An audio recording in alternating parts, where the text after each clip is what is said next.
歡迎收聽。今天我們要來聊一個其實很私人，有時候甚至蠻痛苦的問題。非常敏感。對，就是您提供的這份資料裡提到的，基督徒到底可不可以不去教會？我覺得光是問出這句話，可能心裡就已經有點忐忑不安了。沒錯。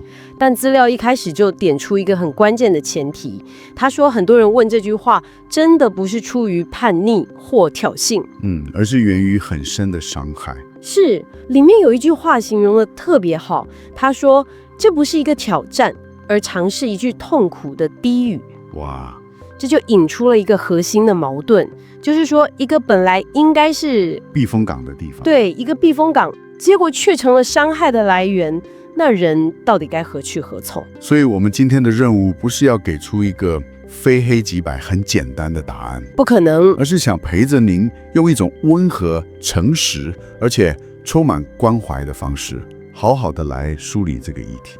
好了，我們就來拆解一下這個複雜又重要的問題吧。沒錯，而且您提供的這份資料很有意思的地方在於，它沒有急着下定論，而是很細膩的幫我們整理出了3種，在基督徒社群裡看待這個問題的主流觀點。OK， 是，所以接下來我們會逐一檢視這3種看法，聊聊他們背後的聖經依據啊、思考邏輯啊，也誠實的看看每種觀點的優點跟可能的盲點。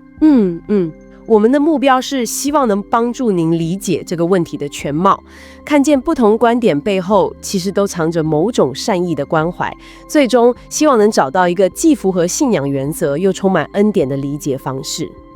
要找到那個平衡點真的不容易啊。那我們就先從資料裡整理出的第一個觀點開始聊。好啊，就是那個最直接的，听起來也最硬的說法，不去教會就是犯罪。哇，這句話很斬釘截鐵。對，這種看法其實很常見啊，尤其在一些比較傳統或着重紀律的教會文化裡，這幾乎是直覺反應了。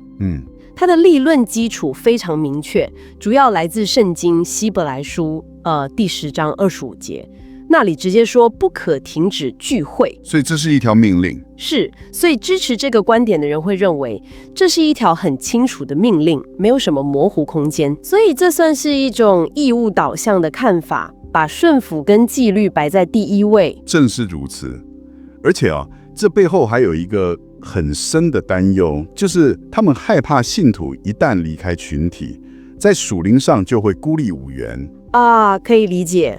你知道，一個人走久了，很容易信仰就冷淡、飄離，甚至迷失方向。所以這個觀點的核心關懷在於，信仰需要在群體中才能健康成長。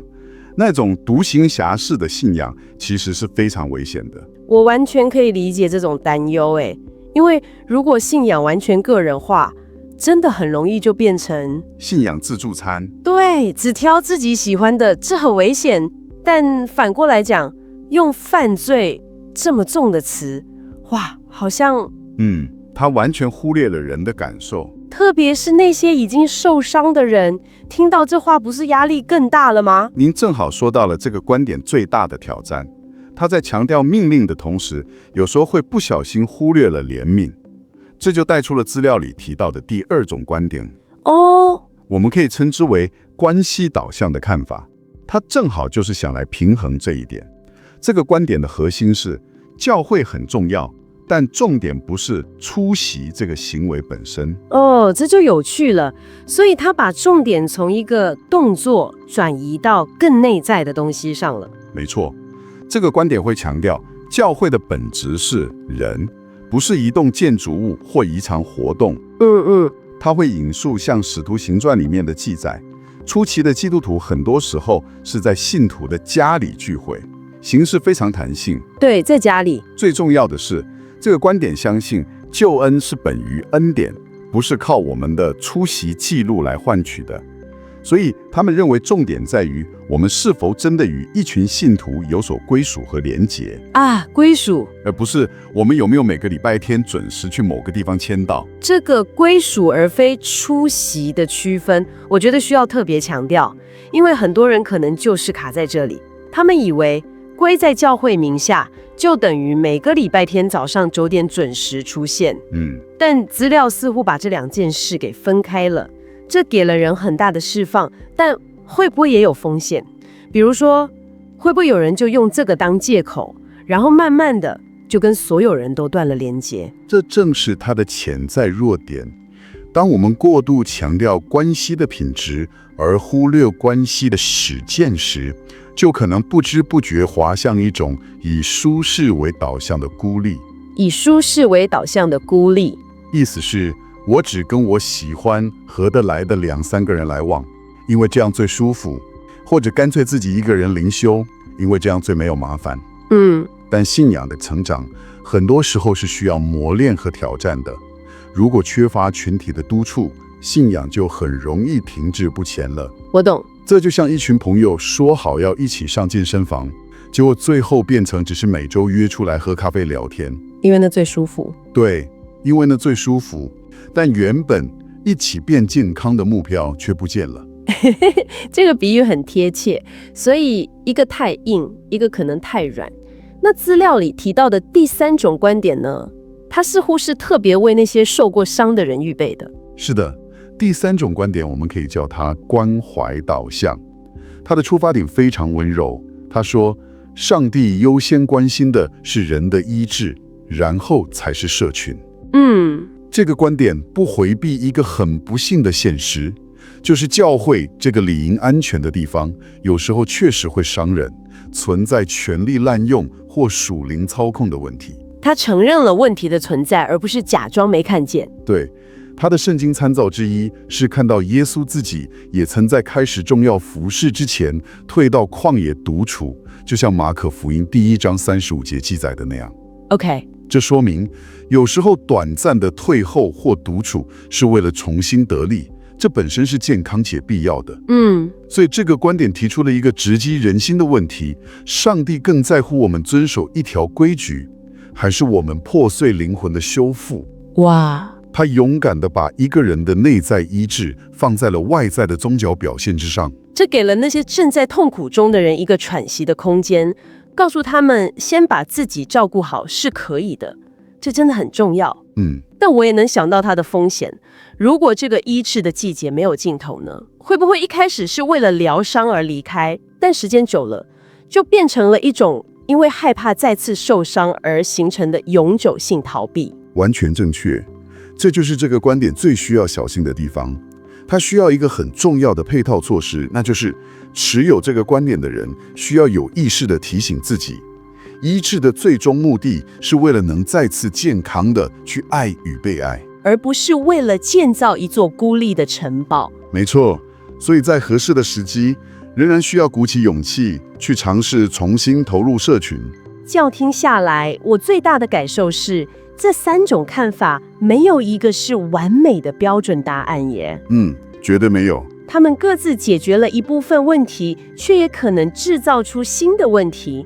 第1種觀點有紀律，但可能缺乏恩典；第2種有恩典，但可能太放鬆而失去督促；第3種充滿憐憫，但又怕人走不出來，永遠停在原地。這3者之間好像缺一不可，必須互相制衡才能健康。您這個總結太棒了，這正是資料想要引導我們看見的更完整的圖景。哈哈哈！這3者不是互相排斥的選擇題，而更像是一個健康的生態系統裡彼此平衡的不同力量。義務導向的觀點提醒我們，全體生活不是可有可無的選項。關係導向的觀點用恩典來軟化僵硬的律法。而關懷導向的觀點，則給予那些在體制中受傷的人一個被看見和被同理的空間。所以，一個健康的信仰觀需要同時包含這3者的智慧。沒錯。好，那綜合了這些觀點之後，我們回到最開始的問題：這一切到底意味着什麼？我們能得出什麼比較清晰的結論嗎？資料在這裡提供了一個我認為非常平衡，而且充滿牧養智慧的核心答案。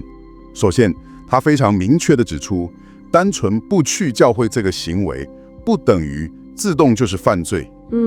這句話，我想就能讓很多被罪惡感壓得喘不過氣的人先鬆一口氣。這是一個釋放。是的，但他馬上接着補充，然而終身刻意的讓自己與所有的基督徒社群完全隔離，對一個人的屬靈生命來說是極其不健康的。關鍵詞是終身和刻意。對，他區分了一個需要休息的季節和一個永久性的決定。我特別喜歡資料裡對此的2句精煉總結。第一句是聖經命令的是社群生活，而不是完美的出席率。哇，這句話直接把焦點從一個外在行為轉移到了一種內在的生活狀態。這是一個典範轉移，他把問題從你做了什麼轉向了你活在什麼樣的關係裡。上帝關心的不是你每個週日都有來嗎？而是你在愛、真理與連結中成長了嗎？這徹底顛覆了我們過去習慣用來衡量自己或他人有多屬靈的那把尺。完全同意。而我想從牧養關懷的視角，特別對可能正在這種掙扎中的聽眾說幾句話。資料非常非常強調一點，上帝不會因為你需要退後一步來療傷而懲罰你。你的痛苦是真實的，上帝看見了，他不會因為你需要休息而對你生氣或不悅。有時候就像資料裡那句很有力量的話所說，離開一個有害的環境可以是一種智慧的表現，而不是犯罪。這句話真的給人很大的許可和安慰，他把離開重新定義為一種可能的保護，而不是背叛。正是如此。但同時，對於那些可能已經離開教會很長一段時間的朋友，資料也提供了一些很溫柔但需要誠實自我檢視的問題。這不是用來定罪的，而是像一個溫柔的探問，幫助我們看清自己的內心。你可以親身問問自己，我現在的狀態是在休息還是在躲藏？休息還是躲藏？我現在的獨處是在積極的療癒還是在消極的麻木？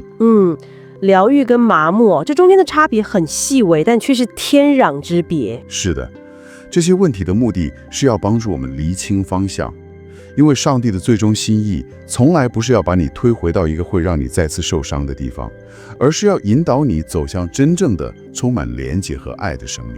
好，從這些深刻的洞見，我們來聊聊一些更實際的可以落地的步驟。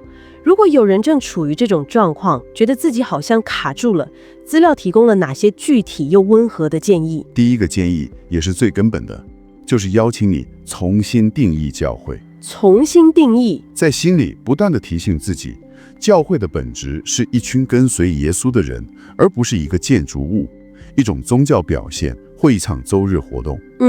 當你把定義從地點和形式轉移到真實的人際關係上時，心裡的壓力就會小很多，可能性也會跟着變多。這個心態的轉變很重要，它讓下一步變得比較可行。所以第二個建議是從小處開始，對嗎？不需要一下子就跳回一個幾百人的大教會。完全正確。所謂的社群生活，可以先從一個你完全信任的朋友開始。一個就好。對，也許就是2個人定期見面，聊聊靈性上的事，一起禱告，或者是一個小型的讀書會，甚至是一個讓你感到安全的線上團契。重點是開始建立安全的雙向的連結，而不是一步到位。然後第3個建議，我覺得特別有恩典，是給自己許可。許可自己可以沒有罪惡感地進行醫治。這個過程需要多久就給自己多久，不要讓別人的眼光或是某些聽起來很屬靈的教條來催促你、壓迫你。對，心靈的傷口是不能趕進度的。說得很好。醫治需要時間和空間，而恩典就是給予這2樣東西。那當一個人覺得自己休息夠了，心裡的力量也慢慢恢復，想要重新尋找一個實體的教會社群時，就往往是最困難的一步。資料有沒有建議他們應該尋找什麼樣特質的地方，才不會重蹈覆轍？有的，這非常關鍵。資料建議，當你準備好時，要去尋找一個具備4個核心特質的社群。4個特質？對，這4個特質就像一個安全網，分別是謙卑、安全、問責和恩典。謙卑、安全、問責、恩典，可以稍微解釋一下嗎？當然，謙卑指的是這裡的領導者和成員都承認自己不是完美的，他們會犯錯，也願意道歉。哦，這很重要。